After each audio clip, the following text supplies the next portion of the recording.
అన్నారు, తగ్గించామన్నారు. ఏముంది మొత్తం చంద్రబాబు పెట్టిన కంపెనీలే. ఓకే, వాడు లైసెన్సులు ఇచ్చినాయి, జగన్ అసలు లైసెన్సే ఇవ్వలేదు. ఆడు కంపెనీలో తయారైన ముందే జగన్ అన్నాడు, ముందే చెప్పాడు. ఓకే, ఎలక్షన్ ముందు చెప్పాడు జగన్, నేను వస్తే రేట్లు పెంచా, మందు శాతాన్ని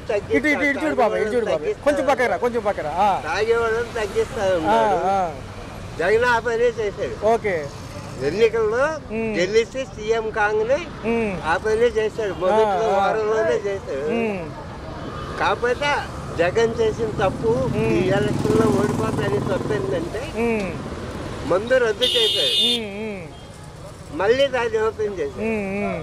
జగన్ చరిత్రలో తప్పంటూ జరిగితే ఒకటే. ఓకే ఓకే, అంత తప్ప జగన్ చేసిన దాంట్లో ఏ మిషన్లో కూడా తప్పు. గత పథకాల కంటే ఇప్పుడు పథకాలకు బడ్జెట్లు ఎక్కువ అంటున్నారు. 6 పథకాలు ఎలా ఉండబోతున్నాయి?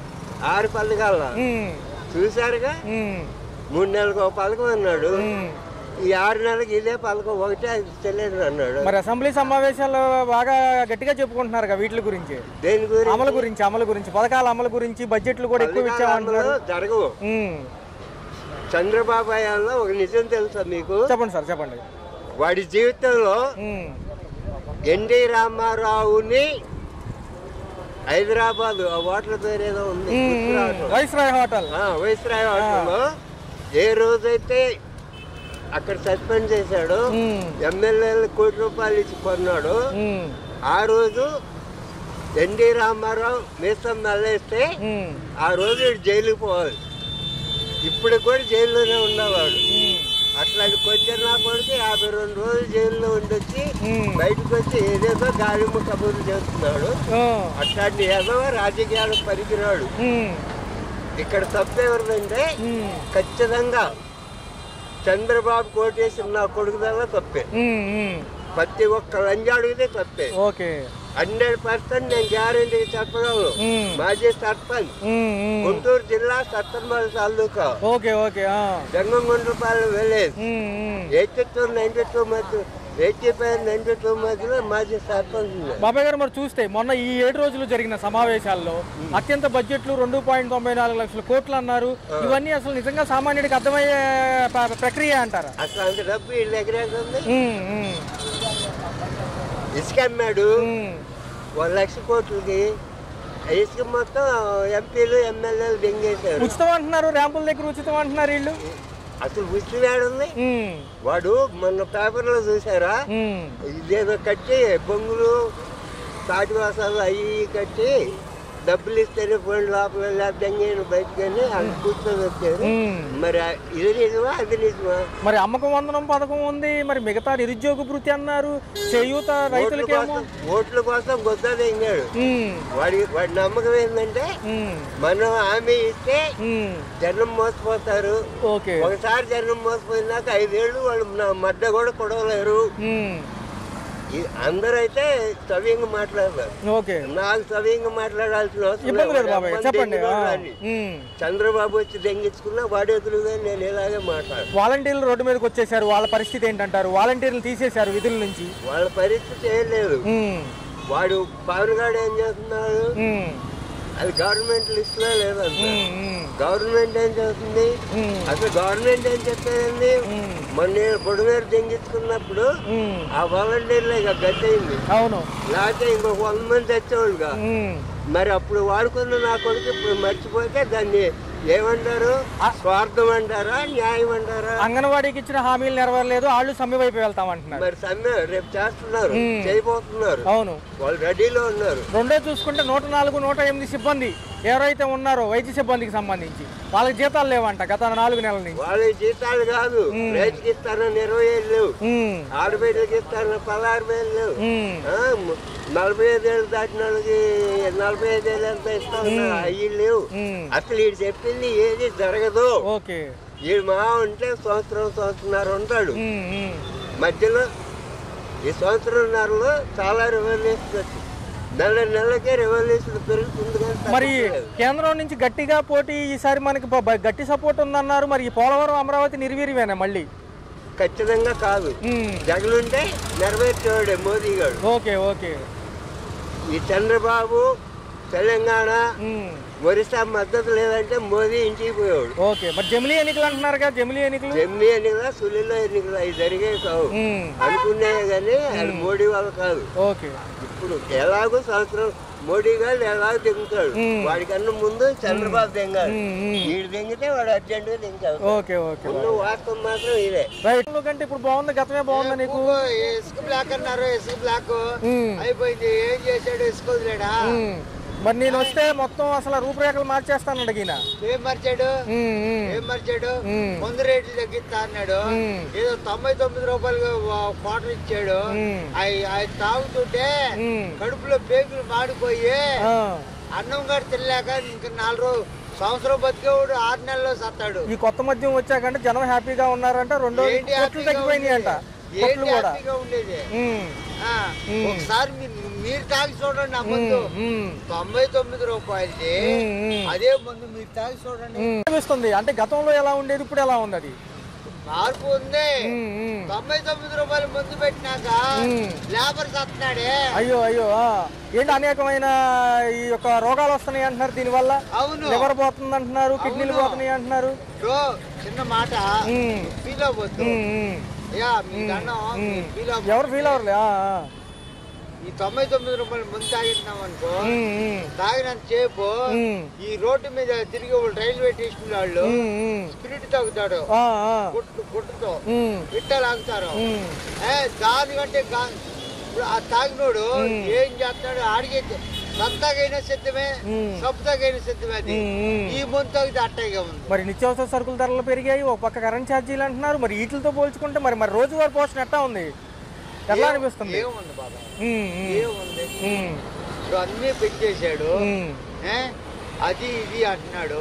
ఏం చేస్తున్నారు? మరి వాలంటీర్లు తీసారు, గతంలో ఇంటికి వచ్చి ఇచ్చేవాళ్ళు, మరి వాళ్ళు తీసాడు. ఈయన అన్ని సక్రమంగా చేస్తాననే కదా వచ్చింది. మరి ఈసారి వాలంటీర్ తీసాడు, అది వాలంటీర్ తీసాడు, తప్పులేదు.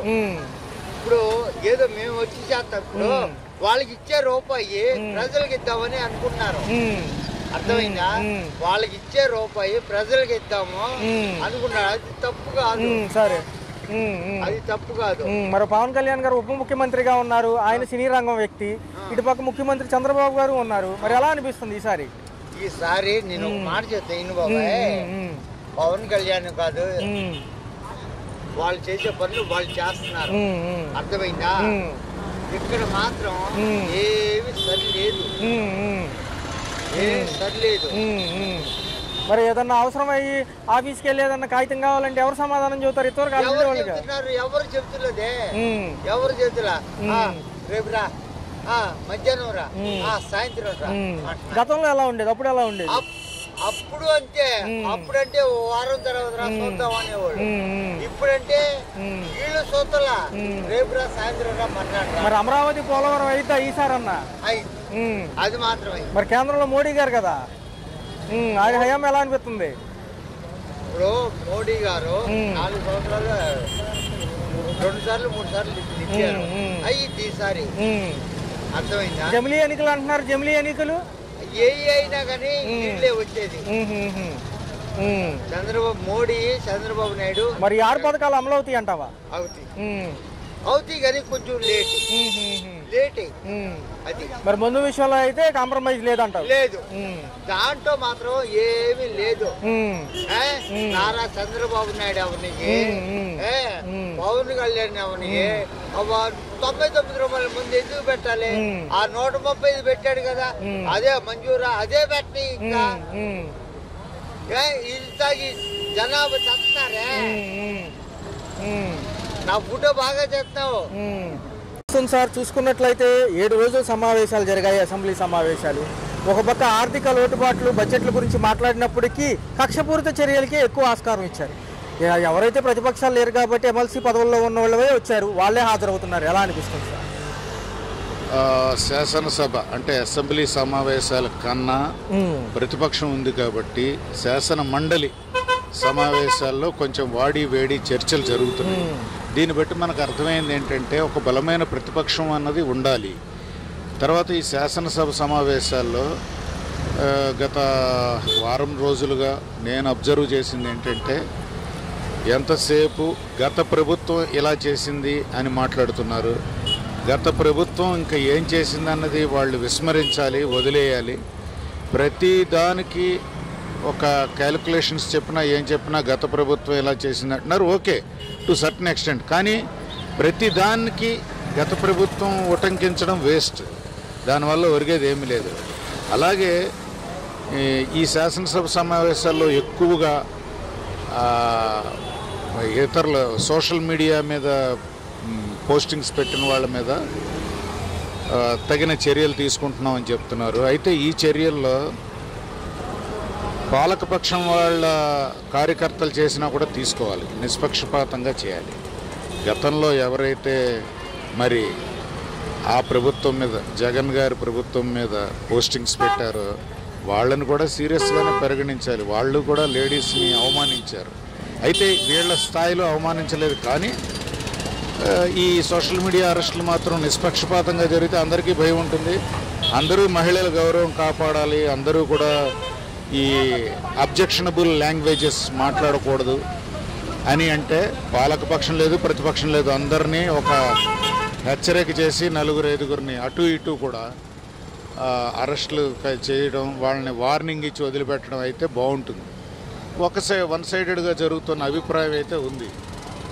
సార్ మరి ఎలా అనిపిస్తుంది? ఒక పక్క బడ్జెట్ సమావేశాలు కూడా ముగిసిపోయాయి, అరకొరగా ఇచ్చిన నిధులపైన లెక్కలే చూపిస్తున్నారు. కానీ మరి ఈ సంపద సృష్టించి తీసుకురావాలి కాబట్టి ఎంత సమయం పట్టొచ్చు? 4 ఏళ్లే పరిమితి పెట్టుకున్నారు అభివృద్ధికి వీళ్ళు. సంపద సృష్టి అంటేనండి ఫస్ట్ మౌలిక సదుపాయాలు మనం కల్పించాలి ఒక వ్యాపారం చేసుకోవటానికి. ఫర్ ఎగ్జాంపుల్ ఈ రోడ్డు బాగుంటేనే, లేకపోతే ఇక్కడ బిల్డింగ్స్ ఉంటేనే వ్యాపారం వస్తుంది ఆటోమేటిక్గా. ఎన్నో లక్షల వేల కోట్లు పెట్టి సడన్గా అంతా నిర్మించాల్సిన అవసరం లేదు. నెమ్మదిగా central government offices, reserve bank of India, state bank of India, ఇలాంటి ఆఫీసులన్నీ నెమ్మదిగా అమరావతిలోకి వస్తే జనాల మూమెంట్ పెరుగుతుంది. జనం మూమెంట్ అంటే మనీ మూమెంట్ అన్నది ఎప్పుడైతే ఉందో మనీగా కన్వర్ట్ అవుతుంది అది. అలాగే రకరకాల ప్రాంతాల నుంచి ప్రజలు వస్తూ ఉంటే డబ్బు మార్పిడి జరుగుతూ ఉంటుంది, మనీ కూడా ఫ్లోలో ఉంటుంది. ఎప్పుడైతే మనీ ఫ్లో ఉందో, మూమెంట్ ఈజ్ మనీ అన్నానో, అది తప్పకుండా సాధ్యం అవుతుంది. అంతేగాని సంపద సృష్టించడం అంటే మీ ఉద్దేశంలో కానీ ఇతరుల ఉద్దేశంలో కానీ ఏదో పెద్ద బంగారం కొండ కట్టేసి దాని నుంచి వచ్చేది మనం తీసుకుందాం అనుకోవటం అన్నది అది అవివేకం. నిన్న పర్టికులర్గా చూసుకుంటే పోలవరం గురించే చర్చ సార్. ఏదైతే ఎత్తు తగ్గించిన కాడి నుంచి అనేక అంశాలు, ఒక పక్క పాత మెడికల్ కాలేజీలకు సంబంధించిన సీట్ల నిర్వీర్యం గురించి మాట్లాడుతున్నారు. ఈ పక్క ఏమో 30 లక్షల ఉద్యోగాల్లో ఫస్ట్ 20 లక్షలు ఇస్తామంటున్నారు కన్ఫామ్గా. విశాఖపట్నం కారిడార్ అంతా కూడా కొత్తగా మారబోతుంది అంటున్నారు. ఎలా ఉంది? ఎస్, సమావేశంలో పోలవరం ప్రాజెక్ట్ అన్నది ఆంధ్రప్రదేశ్కి జీవనాడి. Where there is water there is prosperity. నిన్న అతను చెప్పింది అంతా హైటెక్ ఉంది. ఆ డయాగ్రామ్స్ వేసి చెప్పాడు కదా. గోదావరి, కృష్ణా నది బ్లూ కలర్లో వేసి గ్రీన్ కలర్లో రకరకాల ఛానల్స్కి, కాలువలకి వాటికి కలిపారు. మంచిదే. కానీ ప్రజలకి ఇంత అర్థమయ్యేలాగా చెప్పకుండా తను చేయాల్సింది ఏదో చేసుకుంటూ పోతూ జస్ట్ క్రిస్ప్గా 2-3 మాటల్లో చెప్పేసి వదిలేస్తే సరిపోతుంది. కానీ శాసనసభ సమావేశాల్లో ఆ వాటర్ ఫ్లో డయాగ్రామ్స్ అన్నీ చూపిస్తే సామాన్య ప్రజలకు అర్థం అవుతుంది సరికదా, విసుగొస్తుంది. టీవీ కట్టేసే పరిస్థితి వస్తుంది. నువ్వు చేయి, డెవలప్మెంట్ చేయండి, కాదనట్లేదు. ఒక రోజులో జరిగేది కాదు. పోలవరం మీద చర్చ జరగాల్సిందే, అర్థవంతమైన చర్చ జరగాలి, నిధులు రావాలి, దాన్ని డెవలప్మెంట్ అన్నది జరగాలి. నెక్స్ట్ అలాగే నిత్యావసర సరుకులు కూడా తగ్గించాలంటే ప్రభుత్వం చేతుల్లోనే ఉంటుంది. దాని మీద జాగ్రత్తగా ఒక సూపర్విజన్ పెడితే, ఒక ఏజెన్సీని పెడితే అది దాన్ని మానిటర్ చేయొచ్చు. పప్పులు, ఉప్పులు, ఇవన్నీ పప్పులు, ఉప్పులు, ఆయిల్స్, వెజిటబుల్స్, ఇవన్నీ సామాన్య ప్రజలకి కావాల్సినటువంటి ఐటమ్స్ అన్నీ. సో ఫైనల్గా చూసుకుంటే మహారాష్ట్ర ఎన్నికలకు సర్వం సిద్ధమైంది సార్. ప్రచారకర్తగా వెళ్ళిన పవన్ కళ్యాణ్ గారు కూడా చాలా ప్రసంగాలు చేశారు. అసెంబ్లీ సమావేశాలు వదులుకుని వచ్చి మరీ నేను చెప్తున్నానని కూడా చెప్పడం జరిగింది. సో ఈసారి ఎలా ఉండబోతుంది? మళ్ళీ బీజేపీ అక్కడ జెండా ఎగరవేయబోతుంది అంటారా? ఎందుకంటే తెలుగు వాళ్ళ యొక్క ఉనికి కూడా కొంతవరకు ఉందంటున్నారు అక్కడ. తెలుగు వాళ్ళ ఉనికి ఉన్నది మహారాష్ట్ర బోర్డర్స్లో ఉంటుందండి ఎక్కువ. ఇంటర్నల్ మహారాష్ట్రలో విదర్భ, మరాఠవాడ 2 రకాలు ఉన్నాయి అక్కడ. వీటిల్లో విదర్భ పోర్షన్లో అంటే ఈ నాగ్పూర్ సైడ్, అటు సైడ్ కొంత బలార్పూర్, చంద్రాపూర్, బలహర్ష అలాంటి చోట తెలుగు వాళ్ళు ఉన్నారు. అలాగే ఈ బలహర్ష యువతల రామగుండం మధ్యలో ఉన్నటువంటి బొగ్గు గనులు కానీ ఇతరత్ర ఉన్న చోట కూడా తెలుగు వాళ్ళు ఉన్నారు. అలాగే ఇటు నాందేడ్ సైడ్ డెగ్లూరు నాందేడ్ ఆ ఏరియాలో కొంతమంది తెలుగు వాళ్ళు ఉన్నారు.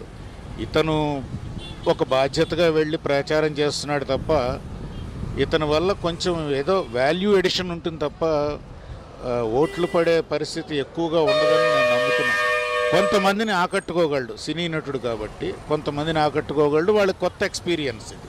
అయితే మహారాష్ట్రలో ఏదో వస్తుందన్నది, మహారాష్ట్ర మహా అఘాడి వస్తుందా లేకపోతే బీజేపీ సంకీర్ణ ప్రభుత్వం వస్తుందా అన్నది ప్రస్తుతానికైతే చెప్పలేము. ఓటింగ్ ట్రెండింగ్ బట్టి దాన్ని చూసి మనం మాట్లాడుకోవాలి. Right sir, thank you.